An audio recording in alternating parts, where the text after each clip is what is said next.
እንደ ህዝብ ጥያቄ እንደ መልካም አስተዳደር እንደ ልማት ጥያቄ የሚነሱ ከመንገድ ጋር የተያያዙ ከመብራት ጋር የሚያያዙ ከውሃ ጋር የሚያያዙ ከማህበራት ቦታ ከማዘጋጀት አንጻር የሚነሱ የከተማውን ህዝብ ኑሮ ውድነትን ለማሻሻል የሚደረጉ ውጫዎችን የሚያመላክቱ በጣም ብዙ ጥያቄዎች ተነስተዋል። ከዚህ በፊትም ያሉ ተቆጥሮ ተሰንዶ የተሰጡ ጥያቄዎች አሉና ከነኛ አንጻር ከመብራትም የተወሰኑ ስራዎችን ለ4 ለ5 መንደር መብራት አስገኝተናል።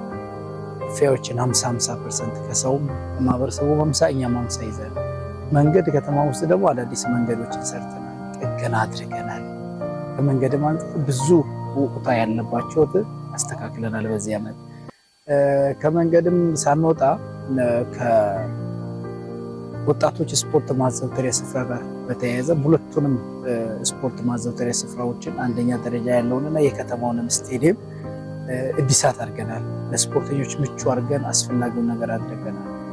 እንደዚያውም በውሃም ብዙ ስራዎችን ሰርተናል። የከተማው ውሃ ወደዚህኛው ማዶ ወደ ቴሌ ቀበሌ የውሃ እጥረት ነበር። እሱን ለማካካስ ከማዶ መስመር ጋር የማገናኘት ስራዎችን ሰርተናል። ቀበሌያትም ቶረሰ ዴቦ፣ አንካ፣ አደቻ ኤላ፣ አደቻ ጋል የሚባሉ ስፍራዎችን በሙሉ ሞተር ምንም ዋጋ በማያስከፍልና ህዝቡን በማስተባበር ከተለያዩ ግብረሰናይ ድርጅቶች ጋር በመሆን የውሃ ችግሮችን የፈታናቸውም ብዙ አሉ፣ እየፈታንም ነው የምንገኘው። በዚህ ሰሞን ራሱ 7 ሚሊዮን ብር በላይ ወጪ የተሰራው በዲሳ 02 ቀበሌ እስከ አደቻ ኤላ ድረስ ያለው የመስመር ዝርጋታውን ከቀይ መስቀል ጋር በመሆን እየሰራን ያለነው። እሱ በጣም ትልቅ የብዙ ዓመት የህዝባችን ጥያቄ ስለሆነ እሱንም እየመለስን እንገኛለን። ሌላው ከመልካም አስተዳደር ጥያቄዎችም አንጻር የሚነሱ ከማዘጋጃ ጋር የተያዙ ከመሬት ጋር የሚያያዙ በጣም ፈርጀ ብዙ የሆኑ ጥያቄዎች፣ ችግሮች አሉና እነኛንም ለመፍታት በተደራጀ ፖለቲካዊ ህጋዊ እርምጃዎችን በመውሰድ ነገሮችን አደራጅተን እየመራን ያለ ነው።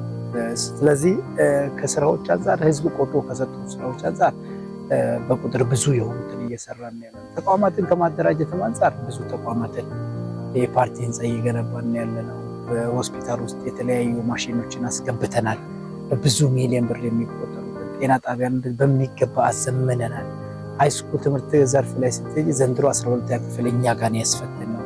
ድክመቶችም ጉድለቶችም ቢኖሩ እየሰራን ያለናቸው ነገሮች እጅግ በጣም የሚያስመሰግኑ ናቸው። ስትሬት ላይቶችን 1ኛና 2ኛ ዞር ጨርሰን አሁን 3ኛውንም ልናስጀምር ነው።